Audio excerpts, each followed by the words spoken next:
Hey guys, welcome back to the shop, and today we have something a little different because I find myself being in the unusual position of not having a jig.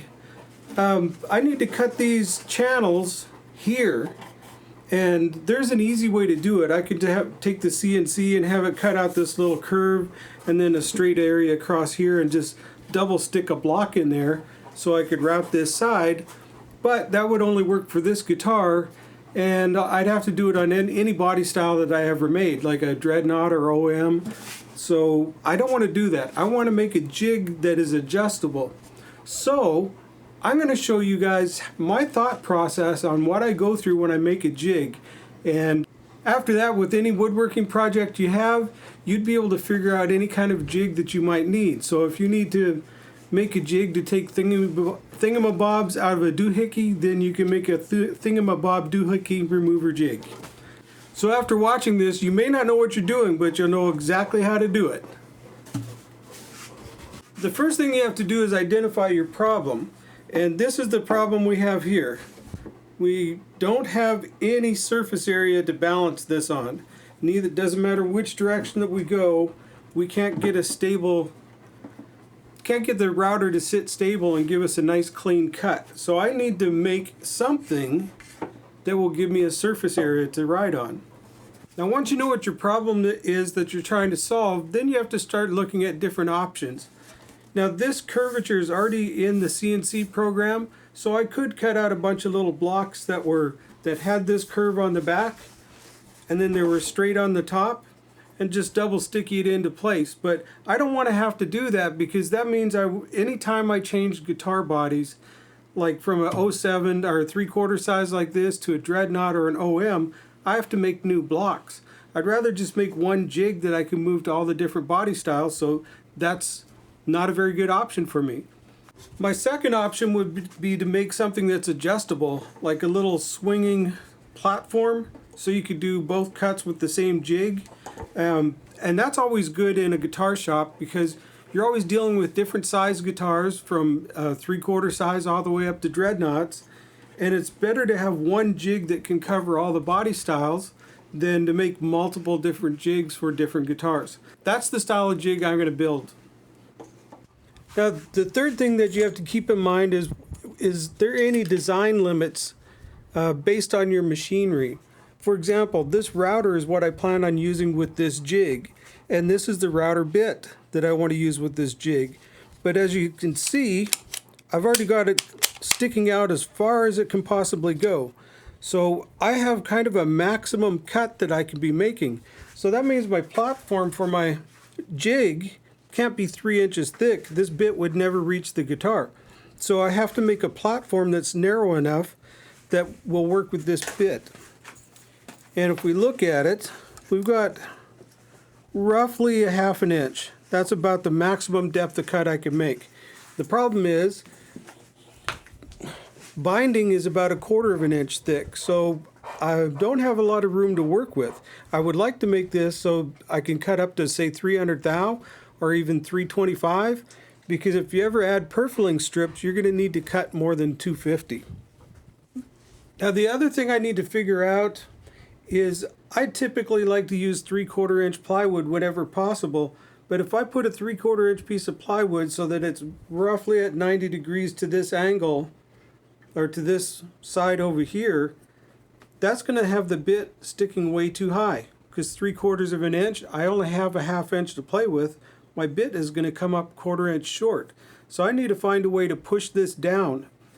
So what I'll probably do is cut it or shape it with a 45-degree angle on both sides and see how that works. See if I can get that to drop in. But the materials, you really have to look at what you're building it out of and see if that's going to cause problems in your design. The last thing I have to consider is the hardware I'm going to use to make the jig. I plan on using a 3/8 inch threaded rod, either drilled a hole through this or something for my attachment point up here, and also the adjustable part. So I need to make sure that my material is going to be strong enough that if I drill a hole through this, for example, it doesn't leave much room on either side of the bolt once I drill that hole. So I have to make sure it's going to be strong enough to withstand a little bit of time and a little bit of abuse around the shop. Once you understand your design limitations, then you can start doing some test pieces.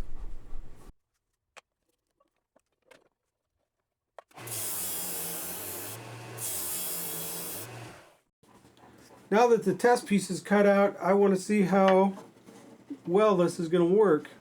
Obviously, height-wise, I'm fine.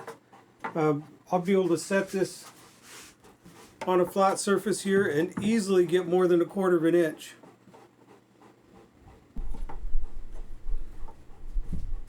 So putting those bevels on will work well. Alright, so I know what I'm going to do with my block now anyways. It's going to be just like this, just a little longer. Now I just got to figure out a way to mount it to the guitar. On a simple jig like this, I find it's easier to just to build and design all at the same time. So as I make a piece here, I get this to fit. Now I work on to the next step. How do I attach it to the body and so on. If you've got a more complicated jig like the neck angle jig that Robbie O'Brien makes, you might have to figure a few more things out first before you start building. But something like this is pretty easy. We'll just design it as we go.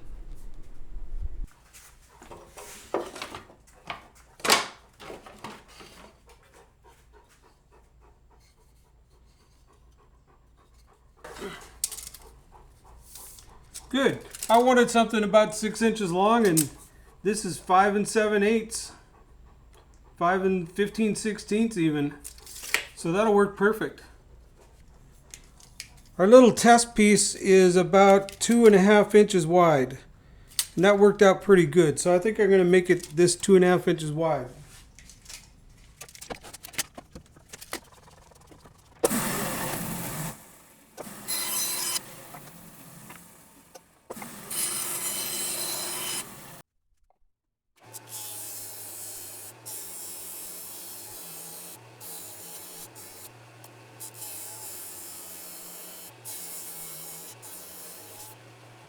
Well, while I was trying to figure out how to attach this, I originally was wanting a bolt to go through and it could swing on the bolt. But sometimes the easiest thing to do is just be real simple. And I happened to find a couple of pieces of wood out in the shop that I think would be just perfect. And they got me thinking about, what if, instead of having this twist, what if I just twist the bracket to where, or twist the jig the way I need it. So if this was attached solid to the piece underneath, I could have it sitting roughly at this angle for this piece and cut that. Then if I need to move over to the other side, I can twist it over here and get it set up for this side. So that's, to me, seemed a lot less complicated. Now all I have to do for hardware is, because I'm going to have different sizes bodies, different thicknesses bodies, depending on what a customer or what a student wants to do, I need to be able to adjust the height. So I am going to put a slot down here with an adjustable bolt for the top piece, because I also want a piece going on the top. Then I can clamp it to the guitar here, clamp it to the guitar over here. This is rock solid. I'll be safe and I can make my cuts. I'm going to start by just roughly centering this. This doesn't have to be precise. Turn it where you can see it. Roughly center it. Get it flush to the edge. And that's close enough. I'm going to trace this out, and I'm going to cut this out on the bandsaw just so I can notch this in here and get a little more glue surface area. It also makes I can just put some screws through this way into this piece. So I'll start by doing that. Then where I want my slot to go, I don't think I want it to go any farther up than that pencil line that's already there. And you know what? This might be handy on some really thin electric guitars. So I'm going to make my slot come all the way down to here. So I'm going to have a full range that I'll be able to use that.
Now that I've got it in here, I need to make sure everything's all ready to go before I make a cut.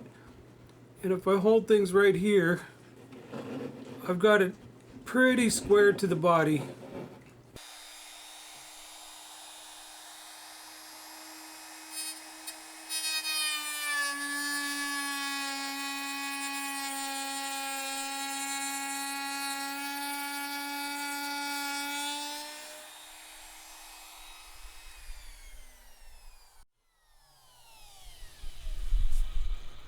Yeah, it worked pretty well, except I just nicked it a little bit here at the beginning. That's not enough that we have to worry about. I can get that cleaned up.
Alright, so thanks for watching, guys, and I will see you again next time. So that's the area, or that's the style of jig I'm going to build.